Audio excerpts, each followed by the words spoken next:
नमस्कार। आज हम एक बहुत ही जरूरी कानून पर बात करने वाले हैं। वरिष्ठ नागरिक अधिनियम 2007। जी बिल्कुल। ये समझना अहम है कि ये कानून हमारे बुजुर्गों को कैसे सुरक्षा देता है ना। हाँ बिल्कुल, इसकी जरूरत भी बढ़ रही है आजकल। हमारे पास इस कानून के प्रावधान हैं, कुछ विश्लेषण है और अदालतों के फैसले भी। जी तो कोशिश यही रहेगी कि हम इसके मुख्य पहलुओं को समझें, जैसे पैसों की मदद, प्रॉपर्टी की सुरक्षा और दूसरे कल्याण के उपाय। सही। तो शुरू करते हैं। हाँ, तो सबसे पहले ये आर्थिक मदद वाली बात। मान लीजिए कोई बुजुर्ग है, वो अपना गुजारा नहीं कर पा रहे, तो ये कानून क्या कहता है, कैसे मदद मिलती है? देखिए, इसमें सबसे अहम चीज है भरण पोषण का अधिकार। मतलब जो वरिष्ठ नागरिक खुद अपना ध्यान नहीं रख सकते, वे अपने बच्चों से या उन रिश्तेदारों से जो उनकी संपत्ति के वारिस हो सकते हैं, उनसे मासिक गुजारा भत्ता मांग सकते हैं। अच्छा। पहले इसमें एक सीमा थी 10,000 रुपए की, पर अब वो हटा दी गई है। ओह, ये तो बड़ा बदलाव है। हाँ, काफी बड़ा। शायद बढ़ती जरूरतें देखकर अब रकम कितनी होगी ये ट्रिब्यूनल तय करता है। मतलब एक खास कोर्ट होती है इसके लिए। हाँ, अच्छा। वो बुजुर्ग का रहन सहन देखेगा, उनकी जरूरतें, और साथ ही बच्चों या रिश्तेदारों की आय कितनी है वो भी। मतलब केस टू केस बेसिस पर। बिल्कुल। और जरूरत पड़े तो ट्रिब्यूनल फौरन मदद के लिए, मतलब अंतरिम राहत का ऑर्डर भी दे सकता है। अच्छा, और अगर कोई पैसे ना दे तो फिर भुगतान में देरी पर ब्याज भी लग सकता है, 5 से 18% तक, और ना देने पर सजा का भी प्रावधान है। ठीक है, ये तो ही पैसों की बात, लेकिन अक्सर वो संपत्ति को लेकर झगड़े ज्यादा होते हैं, है ना? हाँ, वो भी एक बड़ा मुद्दा है।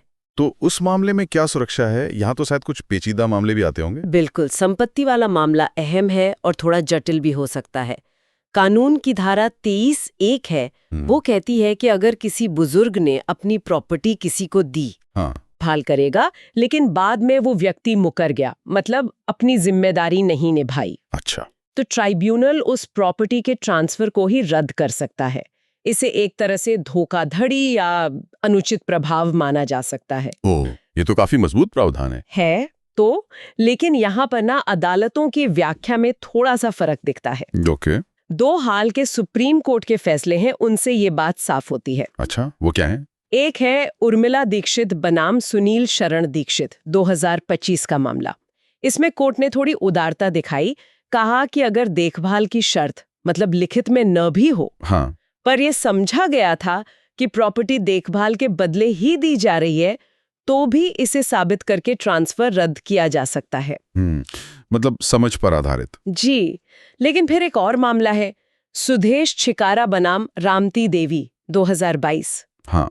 इसमें सुप्रीम कोर्ट ने थोड़ा अलग नजरिया अपनाया।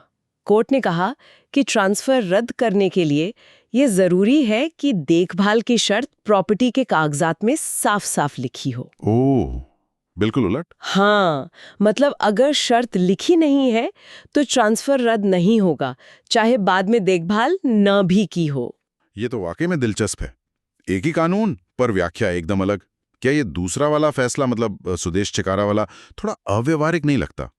कौन लिखवाता है ऐसी शर्तें कागजों में? ये सवाल बहुत जायज़ है, और यहीं पर कानूनी व्याख्या की जटिलता सामने आती है।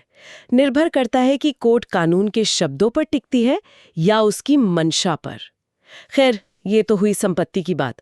कानून सिर्फ यहीं तक नहीं है। हाँ, वही मैं सोच रहा था।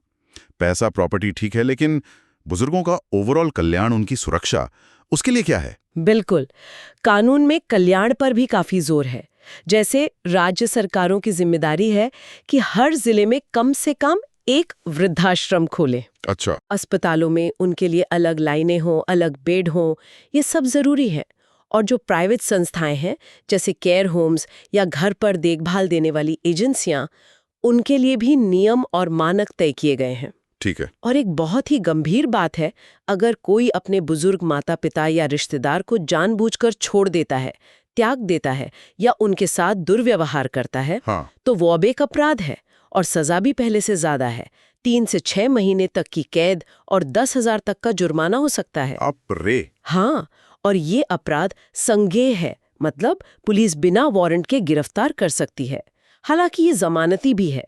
पुलिस में भी अलग से अधिकारी और यूनिट्स बनाने का प्रावधान है इनके मामलों के लिए। कानून तो मजबूत लग रहा है सुनने में, लेकिन ये सब प्रक्रिया, ये ट्रिब्यूनल वगैरह, ये काम कितनी तेजी से करते हैं? न्याय मिलने में कितना समय लगता है? देखिए, कानून का इरादा तो यही है कि न्याय जल्दी मिले। भरण पोषण के मामलों के लिए ट्रिब्यूनल को 90 दिन का समय दिया गया है फैसला करने के लिए। 90 दिन, 3 महीने। ठीक है। हाँ? और अगर फैसले से सहमत नहीं है तो अपील के लिए 60 दिन मिलते हैं। एक और खास बात है, इन मामलों में आमतौर पर वकील नहीं होते। ओ, क्यों? ताकि प्रक्रिया सरल रहे, खर्चा कम हो। मदद के लिए जिला समाज कल्याण अधिकारी होते हैं। तो कुल मिलाकर देखें तो ये कानून एक तरह का पूरा सुरक्षा कवच देने की कोशिश करता है बुजुर्गों को। बिल्कुल। आर्थिक भी, संपत्ति से जुड़ा भी और शारीरिक मानसिक देखभाल भी। बिल्कुल सही कहा आपने।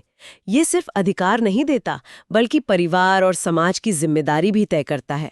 और जो नए संशोधन हुए हैं या ये जो अदालती फैसले आ रहे हैं, उनसे ये लगातार प्रासंगिक भी बना हुआ है। हाँ, लेकिन एक सोचने वाली बात यह भी है कि कानून अपनी जगह है, पर समाज जैसे बदल रहा है, परिवार का ढांचा बदल रहा है, उसमें ये कानून पारिवारिक जिम्मेदारियों को कितना प्रभावी ढंग से लागू करवा पाता है? ये एक बड़ा सवाल है। और ये जो अदालती व्याख्याओं में हमने फर्क देखा, एक तरफ उर्मिला दीक्षित केस जहां मंशा को महत्व दिया गया, दूसरी तरफ सुदेश छिकारा केस जहां लिखित शर्त पर जोर है, ये क्या दिखाता है? क्या ये कानून के शब्दों और उसकी असल भावना, उसके सामाजिक कल्याण के लक्ष्य के बीच संतुलन बनाने की चुनौती नहीं है? इस पर शायद सोचने की जरूरत है।